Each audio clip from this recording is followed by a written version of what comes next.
Bienvenidos una vez más. Como ya conocen, mi nombre es Katia Mercedes Espín Álvarez, soy estudiante de la Universidad de las Fuerzas Armadas, ESPE, La Tacunga, pertenezco a la carrera de la Ingeniería Mecatrónica en el Departamento de Ciencias de la Energía y la Mecánica dentro del primer nivel, y esta práctica está dentro de la física clásica con el NLC 7664 con el ingeniero Diego Proa. En este video, en cambio, vamos a hablar acerca de los momentos de inercia. Vamos a realizar una práctica para hallar y calcular estos momentos. Entonces, primeramente, vamos a hacer una introducción al tema.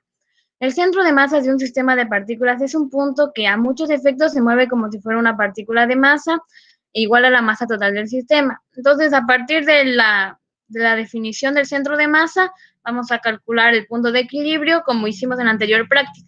Pero esta vez, ya teniendo el centro de masa o el centro de gravedad, vamos a calcular lo que es el momento de inercia. Entonces, al producto peso-fuerza en general por distancia se conoce como momento. Lo que nos interesa también es calcular el área de acuerdo al centro de gravedad en dos curvas.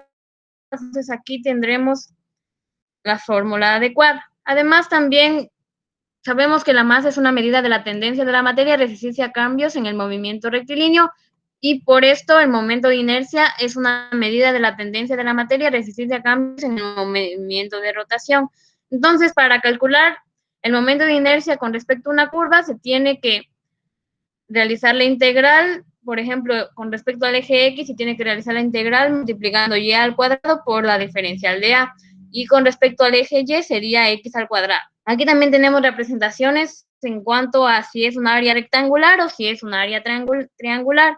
Entonces, conociendo ya todo esto, también debemos reconocer que la dimensión que nos va a calcular no va a ser la misma que tiene. Pues necesitamos tener la densidad para poder transformar de metros cuadrados por metros cuadrados a kilogramos por metros cuadrados. ¿Y cómo se haría esto? De acuerdo a si es una densidad volumétrica, una densidad superficial o una densidad longitudinal. En este caso solo veríamos la superficial y la volumétrica. Entonces, tenemos el teorema de Steiner, que es el que queremos recalcar en esta práctica, que nos dice que el momento de inercia respecto a un eje trasladado es igual al momento de inercia respecto al eje por el centro de masa más la masa por la distancia del eje trasladado. Más adelante veremos la fórmula como es en sí. En cuanto a los materiales, en la anterior práctica se detallan un poco más, pero en este caso tendríamos un software llamado OpenBoard que nos ayudaría a graficar y a ubicar los centros de gravedad de acuerdo a las figuras.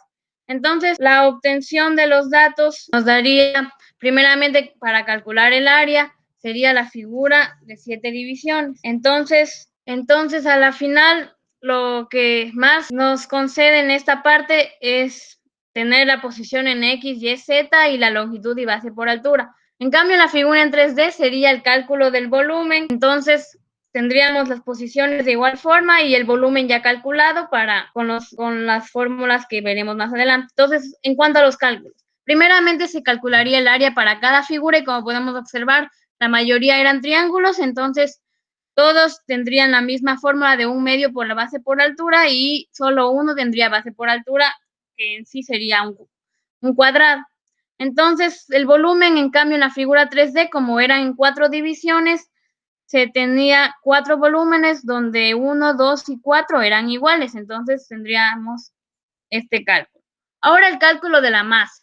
Ya que en el momento de inercia de la figura 3D nos pide multiplicar por una masa, entonces tendríamos que investigar la densidad de los materiales con la que hicimos. Entonces, la densidad de la plastilina es 0.85 gramos sobre centímetros cúbicos y la densidad de la madera, de los palitos de madera, sería 0.45 gramos centímetros cúbicos.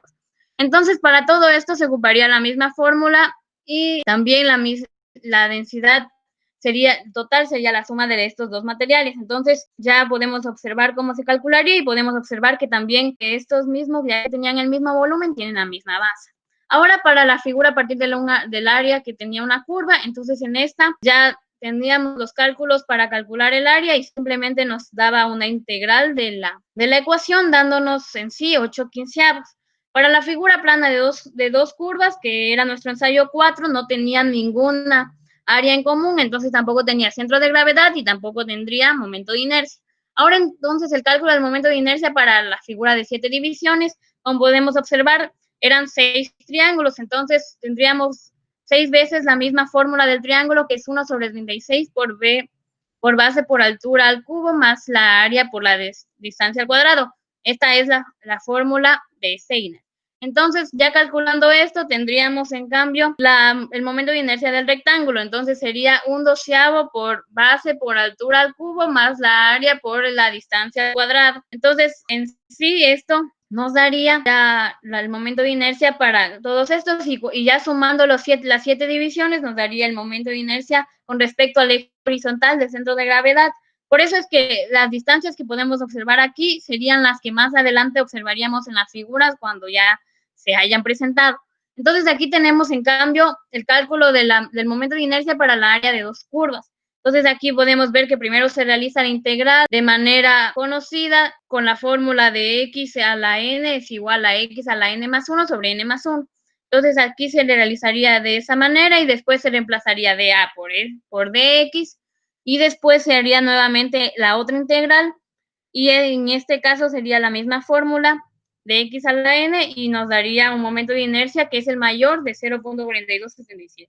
Entonces, el cálculo del momento de inercia para los valores del 3D, en cambio, como dijimos, era 1/12 de la masa por a al cuadrado más L al cuadrado, sabiendo que A es igual a la longitud en X y L es igual a la longitud en Z.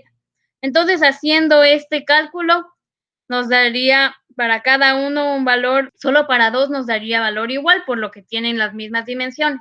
Entonces, cuando sumamos todos los momentos de inercia, nos da un valor de 0.1859.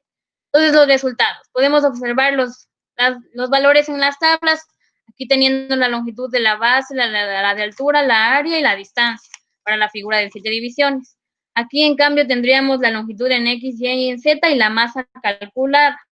Entonces, ahora vamos a observar las gráficas que realizamos de todas estas figuras. Entonces, como podemos observar aquí, haciéndole más pequeño este software, entonces este software nos ayuda a observar de esta manera, teniendo ya cuadrículas, una regla, incluso nos deja rayar. Entonces, como podemos aquí ver las distintas materiales, incluso nos deja dibujar rectamente una línea. Entonces, esto es lo importante de este software. Entonces, aquí podemos ver cómo ya colocamos los centros de gravedad para todos los cuerpos, el centro de masa de toda la figura y cómo tomamos este sistema de referencia para calcular las distancias. De igual forma, para la figura en 3D tendríamos lo mismo. Aquí tenemos la regla que está puesta de acuerdo a estas aplicaciones que nos da gratuitamente el Open Board. Entonces, aquí podemos ver que dividimos en 4 a la figura y de ahí calculamos la distancia para cada una y los centros de gravedad que se denota. Entonces, en cambio, para el área de una curva, aquí podemos observar el centro de masa colocado, el sistema de referencia y las distancias en X y en Y. Entonces, ya obteniendo esto, simplemente nos daría lo que son las conclusiones. Entonces, se puede inferir con la realización del experimento lo que menciona el teorema de Steiner. La elaboración de la práctica dependió de controlar la mayor cantidad de variables posibles. Por lo tanto, no hay errores. Entonces, ya que la posición está relacionada con el plano cartesiano de los ángulos, podemos calcular la posición de la figura en 3D y después el centro de masa, que fue calculado con las áreas y los volúmenes. Como en la primera figura, se suman todas, en las otras curvas se haría con integral.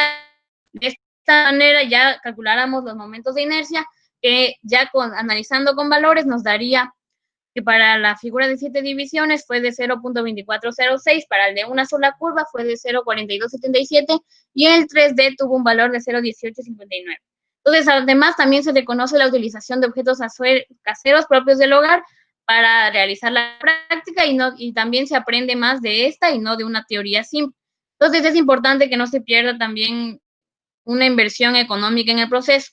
Entonces, por eso, ya después de reconocer la definición del momento de inercia y sus ecuaciones, aprendemos utilidad en cuanto a la mecatrónica y en cuanto en sí al equilibrio y al soporte que necesita colocar cuando y en sí el movimiento, cómo se va a dar, si es traslacional o rotatorio. Muchas gracias.